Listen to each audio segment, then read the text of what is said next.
Bonjour à tous et bienvenue sur Crypto Signal. Aujourd'hui, on va faire une analyse la même que d'habitude et puis dans les sujets du jour.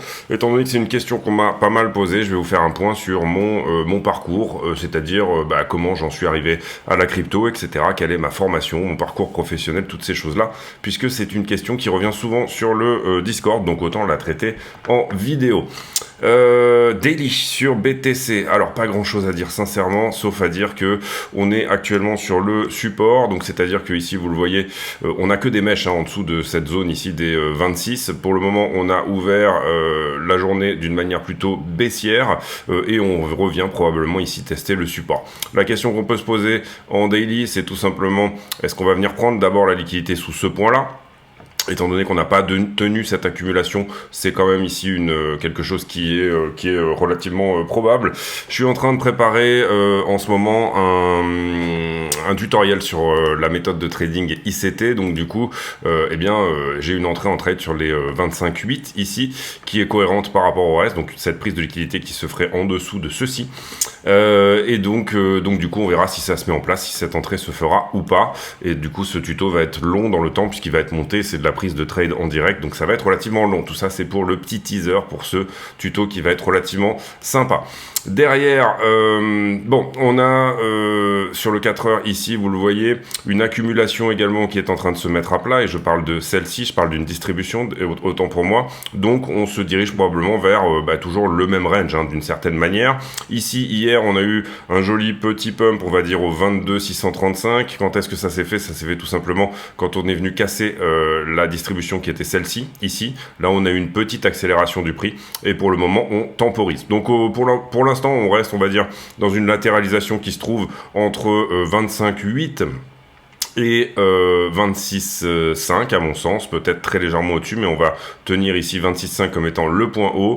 Est-ce qu'on va venir prendre d'abord cette boîte de liquidité là? Est-ce qu'on va faire une grosse déviation pour éventuellement venir prendre la boîte de liquidité qui est ici? On ira le voir dans le sentiment un petit peu plus tard, et on terminera la vidéo sur les toutes petites time frames comme d'habitude. Donc restez bien jusqu'à la fin. J'en profite pour vous dire que vous pouvez venir nous rejoindre sur le Discord sur lequel je fais des vidéos privées tous les jours également, et bien évidemment vous abonner, éventuellement mettre un like, c'est des choses qui permettent à la chaîne de se développer.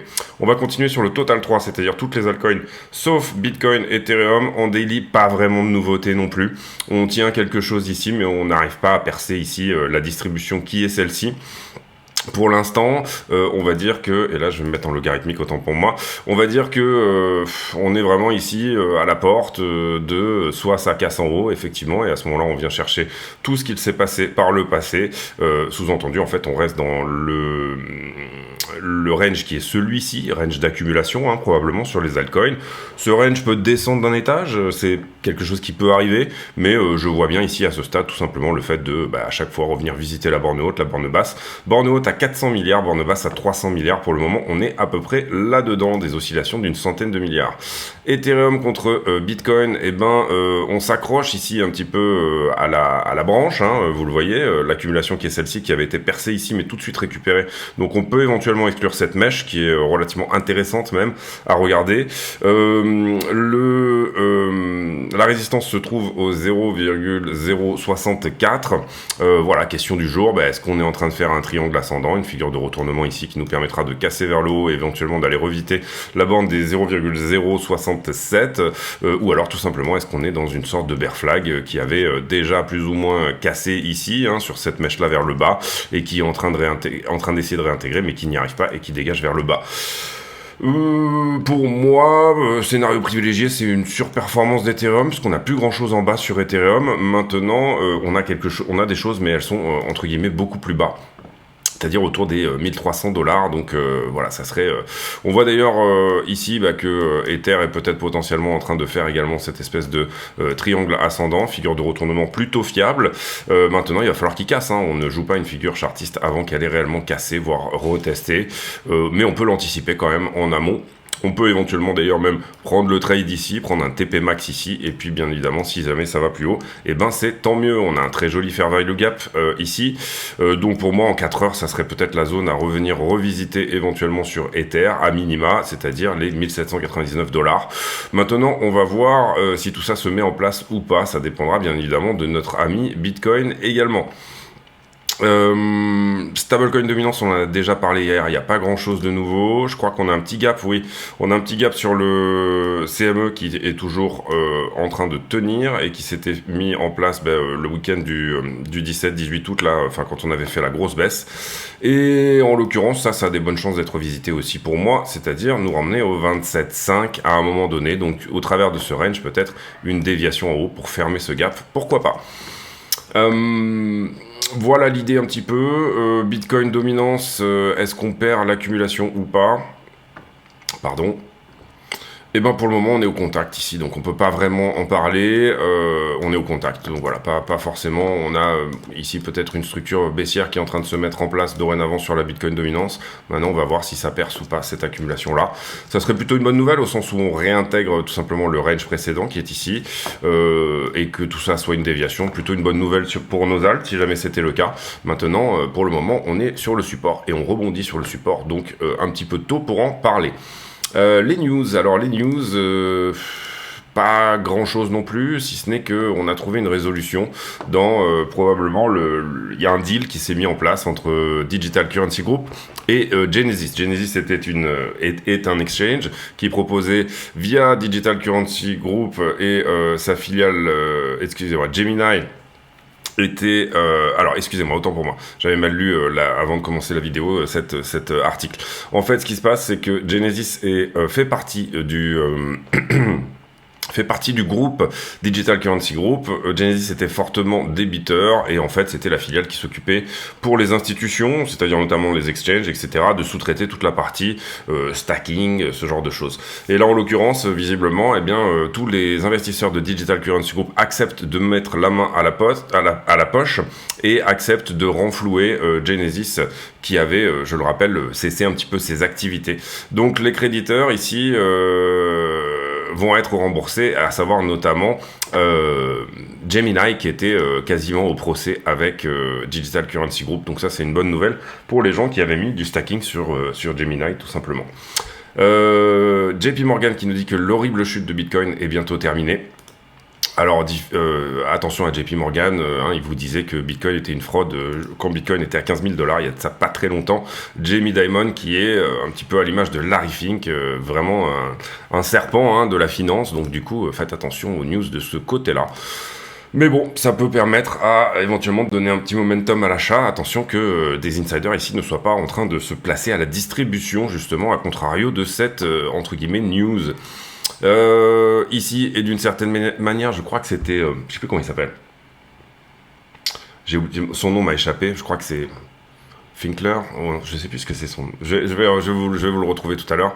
Un trader de légende qui disait faites attention aux analystes, faites-vous votre propre analyse, et c'était pour lui vraiment une règle sur le marché. Les IPOs de la tech qui reviennent, pas vraiment intéressant pour nous. Aujourd'hui, on aura les job openings. Je crois que j'ai fait une erreur hier en disant que ça serait hier, et en fait c'est aujourd'hui à 16h, donc du coup des informations un petit peu sur le marché de l'emploi. Demain, rapport ADP très important et révision du GDP très important également. Ça sera à peu près vers 14h30 pour les deux. Et aujourd'hui, les job openings, ça sera à 16h. Et bien sûr, le Corp PCI pour jeudi, on en a déjà parlé dans les vidéos précédentes. Et ici, cet article n'est pas forcément intéressant ici à ce stade. On va faire la liquidité. J'en profite une nouvelle fois pour vous dire de ne pas hésiter à mettre un like sur cette vidéo. On est 38 millions de liquidation, à peu près 18 millions sur Bitcoin, Ethereum. C'est une journée sans trop de liquidation et où en fait finalement la proportion Bitcoin, Ethereum est relativement gardée. Je pense qu'on a liquidé principalement du long. Sur le carnet d'ordre, on a des petits ordres à l'achat qui viennent se faxer ici, donc ça c'est intéressant, 25,9 et 25,8, mais pas grand chose sincèrement. On a un carnet d'ordre qui est ici vide de 25,5 à 26,5 pour le moment, donc une amplitude qui peut se baser jusqu'à 1000 $. Qu'est-ce qu'on peut voir ici sur la charte des leviers? On est bien sur Bitcoin, oui. Eh bien, on a pris les deux points qu'on avait notés en liquidité à la hausse. comment on s'est construit depuis? Eh ben, j'ai pas mal ici d'augmentation de contrat sur du long, donc sur toute cette montée, on aura plutôt été longué, même si l'augmentation ici est relativement normale. C'est surtout cette latéralisation ici où en fait on a été pas mal longué sur le début et très légèrement shorté à la fin. Donc on aurait pu décaler ici ce point-là et mettre un point ici en dessous. Vous voyez qu'il a été pris depuis, donc on ne va pas le rajouter. Énormément de clôture de contrat ici, c'est-à-dire que tous les longs qui étaient rentrés là-dessus se sont fait attraper. Vous voyez qu'on fait un Bart Simpson, hein, c'est parfait au niveau structure. C'est-à-dire je monte, je range, je redescends exactement au point d'entrée. Ensuite, on a une petite latéralisation du prix sur laquelle on semble se mettre plutôt sur du short et ensuite sur du long. Donc on va rajouter un point de long à peu près par ici, comme ceci. Après quoi, on vient prendre le point de short précédent. Ici, j'ai une augmentation des contrats également qui se fait en short. Donc, on va décaler ce point de short ici. En fait, on aurait pu le décaler là et on voit qu'ensuite, il est pris. On va estimer qu'il y a du résiduel quand même ici en haut. Et puis derrière, j'ai un prix qui baisse, un funding qui augmente. Donc, ça me met d'autant plus... d'accord avec le fait qu'ici il y a un point de long à venir prendre éventuellement. Et puis là derrière, j'ai pas forcément une augmentation énorme du nombre de contrats, mais vous voyez qu'on a quand même ici quelque chose qui pourrait nous dire qu'on peut même aller sur un 2 pixels sur ce point là. C'est vraiment un point à prendre. Et j'ai l'impression qu'il y a un gros short qui s'ouvre. Alors on va quand même faire un petit... alors on va faire ça. Parce que parfois il y a des petits bugs quand on fait pas la réactualisation, et là en l'occurrence je l'ai pas faite. Non, il y a un gros short qui s'est ouvert. Il y a un gros short qui s'est ouvert par ici, là. Vous le voyez, le funding qui fait un plongeon. Et en même temps, on voit que ça monte, ça descend. Alors est-ce qu'il s'est ouvert et refermé tout de suite? C'est une possibilité aussi. Hein. C'est-à-dire que vous voyez que le funding descend et puis il remonte très fort. Donc c'est possible que ça soit une position qui s'est ravisée. On va le considérer comme ça d'ailleurs, je pense. Voilà pour ce qu'on a pour le moment. Ici, augmentation et même depuis à peu près ce point-là, augmentation du funding, un prix qui baisse et un funding qui descend. On va dire qu'il n'y a pas d'anomalie, mais il y a peut-être un tout petit point ici, éventuel, à venir chercher, qu'on va mettre en 1 pixel et en trétillé, puisque pas d'anomalie. On va sauver ça si on y arrive. CoinLS qui a tendance à m'énerver depuis que je le paye. C'est pas grave, bon, c'est pas grave, on va pas le mettre, de toute façon c'est pas extrêmement important. On va passer sur Ether désormais, sur les points de liquidité à prendre en levier également. Aujourd'hui, je pense que je ferai sur la section affiliée, donc dans la vidéo privée. Hier, j'ai fait une étude de Avax, Tron et Cello, je crois. Donc, c'était plutôt des altcoins que du risk management, tout ce genre de choses qui ont été étudiées. Et aujourd'hui, je sais pas trop ce que je vais faire encore, mais probablement des altcoins également. Sur Ether, on est venu chercher la barre haute. Comment ça s'est construit cette histoire? Eh bien, là, j'ai un prix qui descend et un funding qui descend. C'est relativement normal jusque-là. Énormément de fermeture de contrat ici. Ça fait également plonger mon funding, c'est relativement normal ici. Ici, je réouvre du contrat et il y a à la fois du short et du long. On vient d'abord liquider le long, énormément de fermeture de contrat ici, vous le voyez également. Enfin, énormément, pas mal de fermeture de contrat, on va dire ça comme ça. Derrière, je me construis plutôt sur du long, mais ça va avec le prix, on va dire, donc pas d'anomalie. On va considérer qu'il y a un point ici, mais qu'il est en 1 pixel et qu'il est en trétillé, et qu'il est en rouge, puisque c'est un point de long. Ensuite, on vient prendre les shorts précédents. Jusque là, on est quand même relativement shorté, parce que vous voyez, par rapport à l'augmentation du nombre de par rapport à l'augmentation du prix, vous voyez que le funding, il vient se mettre après un petit peu plus en haut. Donc, j'aurais tendance à dire qu'il y a peut-être quelque chose ici. Ensuite, j'ai un prix qui, on va dire, latéralise, un funding qui descend, donc ça me met encore plus en confiance par rapport au fait qu'on a peut-être quelque chose à apprendre ici, encore une fois. Ici, beaucoup de fermeture de contrat sur ce point-là. Vous voyez qu'on revient toujours à cette borne des 2,57 milliards sur Ethereum. Après, j'ai un prix qui augmente, un funding qui reste stable également. Donc, on peut éventuellement dire qu'ici, il y a un point de long à venir chercher, qu'on va mettre comme ceci et qu'on va mettre en normal, puisque là, pour le coup, on a une anomalie.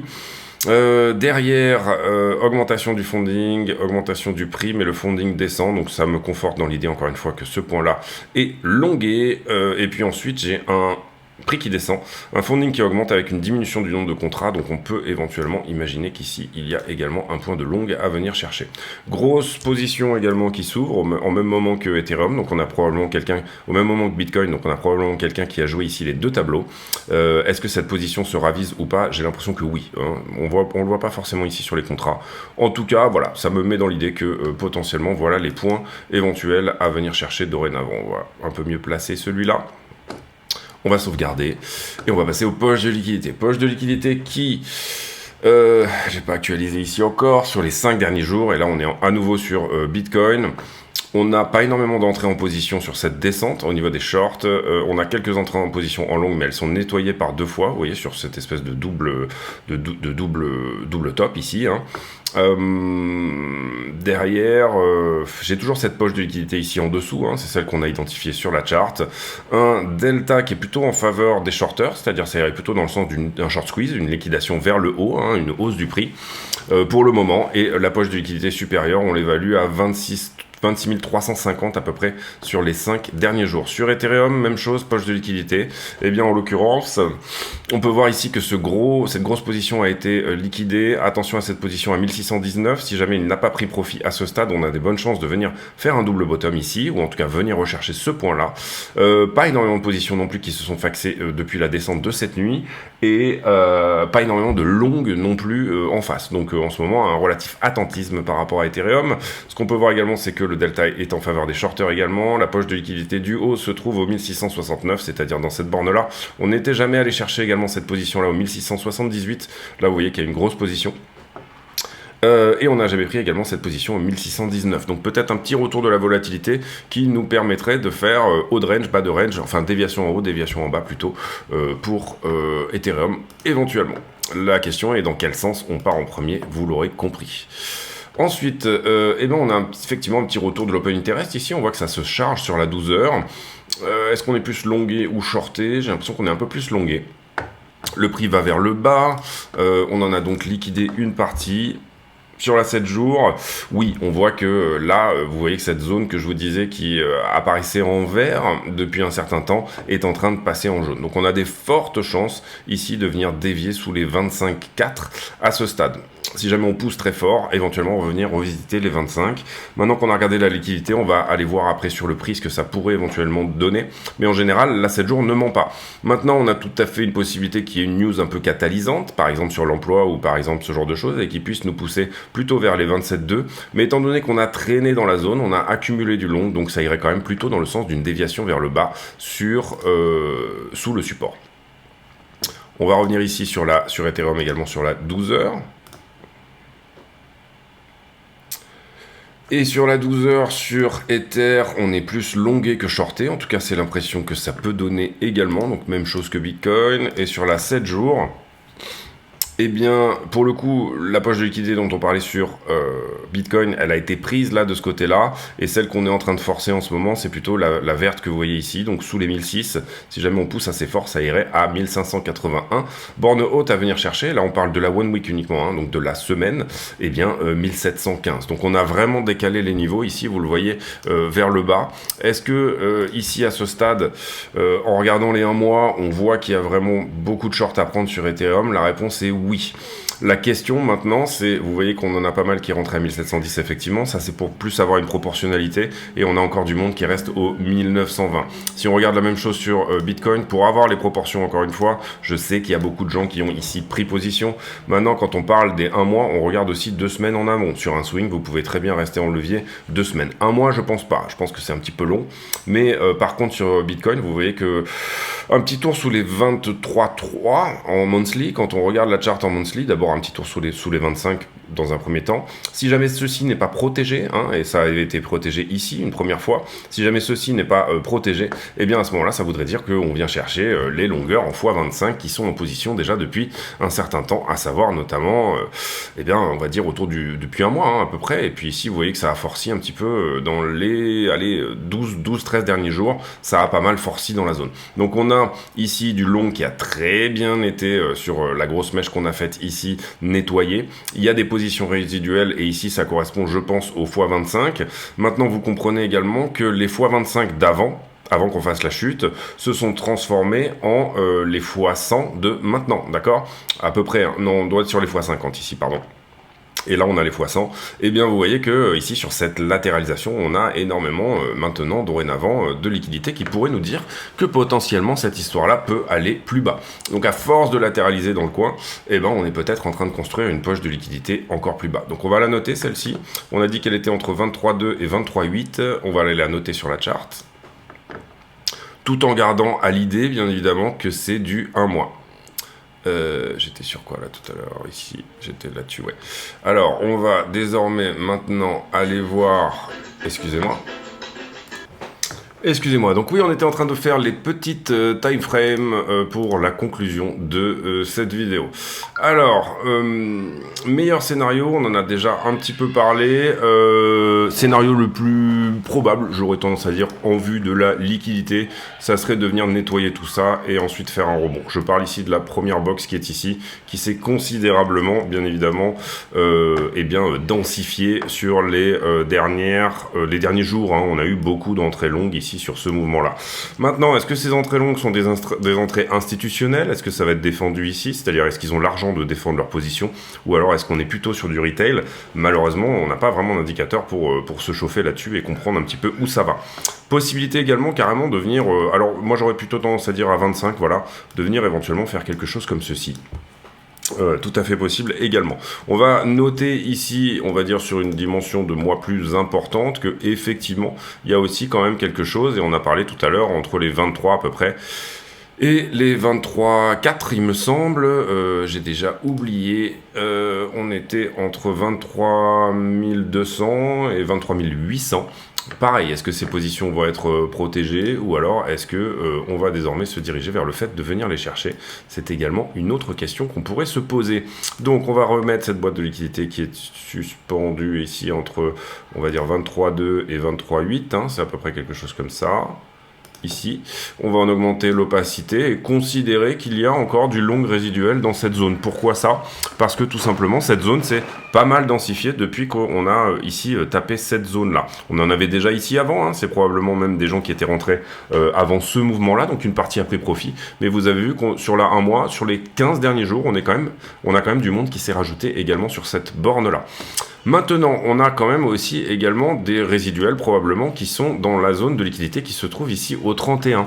Donc choix difficile, personnellement, est-ce que le bottom ici a été trouvé ou pas? En tout cas sur la partie court terme, je dirais que non. Sur la partie court terme, je dirais que non. Je dirais qu'on je dirais que non. Si, je dirais que oui, pardon. Je dirais qu'on pourrait ici faire un retest, par exemple, de cette trend-là. Sur le long terme, on viendra peut-être à un moment donné également visiter les 23. Donc, mon best guess, eh bien, ça va être ici. On retourne au 28,5 et on redescend là-dessous. Ça serait le scénario parfait, entre guillemets. Peut-être celui qui mettrait un petit peu tout le monde aussi dans la douleur. C'est-à-dire rebond au 28. Tout le monde croit qu'on va au 30. Beaucoup de positions qui vont se fermer ici également, ça va diminuer un petit peu la liquidité qui peut être encore en position ici là-dessus. En même temps, des gens qui vont rentrer longues là-dessus en se disant c'est bon, on retourne à 40 000 $, et puis derrière on attrape tout le monde tout en venant chercher la poche résiduelle qui est également ici. À voir si c'est ça qui se met en place. Maintenant, voilà, ça serait mon scénario moyen terme le plus avancé. Ensuite, et encore une fois, c'est un scénario, donc du coup, ne vous basez pas tout là-dessus. On applique un risk management comme d'habitude. On a une direction préférentielle qui, pour moi, à ce stade, est plutôt en longue, c'est-à-dire je me mets plutôt sur la weekly en ce moment que sur la daily. La daily est baissière, la 4 heures est peut-être limite presque haussière. Hein. Ici, on voit que la weekly est haussière, d'accord. La daily est baissière, on voit qu'on baisse ici en daily, et on voit que peut-être potentiellement on peut estimer que la 4 heures / 1 heure est en train de nous donner quelque chose de haussier. J'aurais tendance à dire ici qu'on aura peut-être une prise de liquidité d'abord sous ce point-là, potentiellement, ou même juste prendre de la liquidité simplement dans cette zone-là. Encore une fois, on peut pousser plus bas, on a vu que ça se densifiait pas mal, et potentiellement un rebond au 28,5 derrière. Encore une fois, c'est une supposition, on va voir aussi comment se passe la semaine au niveau des news, etc. Si c'est pas le cas, qu'est-ce qu'on fait? On continue une tendance haussière, à voir si là c'est le creux le plus important. Personnellement, ce que je joue à ce stade ici, c'est une toute petite prise de liquidité là-dessous. Encore une fois, qu'on s'arrête quelque part au milieu de cette espèce de delivery gap ici, et la box de liquidité qui en résulte également, et puis derrière qu'on vienne enfoncer et fermer pour le coup un gap qui se trouve à peu près entre ce point là, donc les 28,5 et quelque part autour des 29, je dirais 29 piles, pas forcément 29,4 mais plutôt 29 piles. Voilà le scénario du moment. Ça vaut ce que ça vaut parce que sincèrement on est en train de traîner ici dans la zone. Autant on avait une très belle mèche ici, autant on avait une structure qui était en train de se dessiner, autant on commence à avoir de la liquidité là-dessous, donc il va falloir dégager assez vite vite, ou alors prendre cette liquidité pour mieux repartir, ok? Descendre plus bas pour peut-être remonter. Tout à fait possible également qu'on dégage en dessous et qu'on prenne que la liquidité et qu'on laisse gagner tous les shorters. Hein. Encore une fois, ne me faites pas dire ce que je n'ai pas dit. Tout est possible en trading, c'est pour ça qu'on se couvre. Voilà, le range est tout à fait jouable ici. Hein. Il y a vraiment, entre guillemets, l'amplitude n'est pas incroyable, mais c'est pas une perte de temps que de jouer le range, tout simplement. C'est d'ailleurs ce que j'ai fait en partie, puisque j'ai pris des entrées sur lesquelles je me suis dérisqué. Donc pour moi, je considère que ça correspond à ça, un petit peu jouer le range. Et encore une fois, je joue plutôt une sortie haussière du range. J'ai pas fait les toutes petites time frames, 25 minutes. Alors, toute petite time frame, on n'a pas grand chose à dire hein, là-dessus. Hein. Vous voyez qu'on est vraiment ici sur une latéralisation pure et dure. Cette petite descente ici, bien larvée. On pourrait ici, bien évidemment, voir. Alors, d'abord ici, la distribution qui est celle-ci, l'accumulation pardon qui est celle-ci est perdue. Ici, j'avais une distribution qui semble un petit peu s'accentuer. Vous le voyez, on le voit très bien ici, comme ceci. Pardon, je l'ai mal mis, mais comme cela. Et ici, comme ça. Qu'est-ce qu'on peut dire ici? Vous voyez qu'on a ici une pente qui est plutôt propre. Je parle de la première ici qui est là. Un point pivot qui est ici et on a un deuxième qui est ici. Donc on pourrait ici avoir un rebond au 26,2 à ce stade. Enfin voilà, jouer le range hein, en gros. Pour le moment c'est un peu tôt pour en parler. Est-ce qu'on vient ici revoir et prendre la liquidité sous notamment ce point-là qui n'a pas été prise? Vous le voyez ici. Est-ce que également on a une AQ qu'on n'a pas forcément ici mise en avant? L'AQ pour moi c'est un moyen pour vous d'avoir un signal plus précoce, hein, voilà, c'est juste ça. Est-ce que ça pourrait pas être revisité? Est-ce qu'on a un niveau ici à ce stade sur lequel le prix peut rebondir? Oui, plus ou moins, avec ce retest ici qui est en train de se faire, mais c'est pas tellement, on peut pas vraiment se baser là-dessus. En tout cas, ce qu'on peut voir, c'est que on a eu du momentum à la cassure de la trend précédente ici, et donc ça nous met à... pardon, c'était pas celui-là, c'était celui-là ici. Oui, c'est ça, c'était hier. Ici, on a eu du momentum, et puis ensuite, ici, la liquidité s'est ravisée. On a en fait une volonté de longuer qui est trop importante. Voilà, si on devait faire un point ici pour pouvoir push, on a une volonté de longuer qui est trop importante. Et finalement, ceux qui se sont bien placés dans cette histoire, je dirais que c'est plutôt la boîte de liquidité qui est en dessous, c'est-à-dire celle-ci. Je pense vraiment ici que là-dedans, il y a pas mal de retail et qu'on pourrait vraiment faire une grosse poussée là-dessous. Donc voilà, je dirais qu'un point d'entrée, quelque part entre 25,5 et 25,8 ici, est pas trop une mauvaise idée. Peut-être pour re-rentrer une position longue et se défausser derrière. Encore une fois, je pourrais jouer la daily qui est baissière, mais c'est ce gap là ici que je recommencerai à jouer la daily personnellement dès qu'on aura fait éventuellement un rebond. Voilà, ça serait plutôt ça mon idée. Maintenant, il est tout à fait possible que ce rebond, il soit tout simplement là, extrêmement court et qu'il soit déjà fini et qu'on redégage vers le bas à partir de ici. Tout est possible, encore une fois. Donc voilà, je vous ai donné mes scénarios, je vous ai donné ma vision des choses un petit peu, je vous ai, je pense, relativement mâché le travail. Pour le coup, on est à 28 minutes, donc je vais pas vous expliquer, on fera plutôt demain la partie sur mon parcours, etc., parce que ça risque d'être assez long d'en parler. Mais voilà, on le fera probablement demain, je pense, même si demain il y a pas mal de news, ou alors je le ferai dans une vidéo à part, peut-être que c'est quelque chose que je vais faire dans la journée, pour pouvoir tout simplement voilà, prendre le temps de parler que de ça, par exemple. Je vous souhaite à tous une excellente journée. Tiens, question à la con, on va poser une question à la con. Quel est votre propre parcours? Comment en êtes-vous arrivé à justement, trader ou vous intéresser à la crypto? Voilà, ce genre de choses. N'hésitez pas en commentaire à répondre à cette question à la con là du jour. J'ai pour habitude d'en poser une à chaque fin de vidéo. Je vous souhaite à tous une très bonne journée. On se retrouve demain. Entre temps, je vais nettoyer un peu ma charte parce que je vois bien que c'est un petit peu le bordel là. Mais d'ici demain, on aura quelque chose de probablement un petit peu plus propre pour travailler. Je vous souhaite à tous une très bonne journée. On se retrouve demain. N'oubliez pas de liker, n'oubliez pas de vous abonner si c'est pas déjà fait. Et portez-vous bien d'ici là. À très bientôt. Ciao.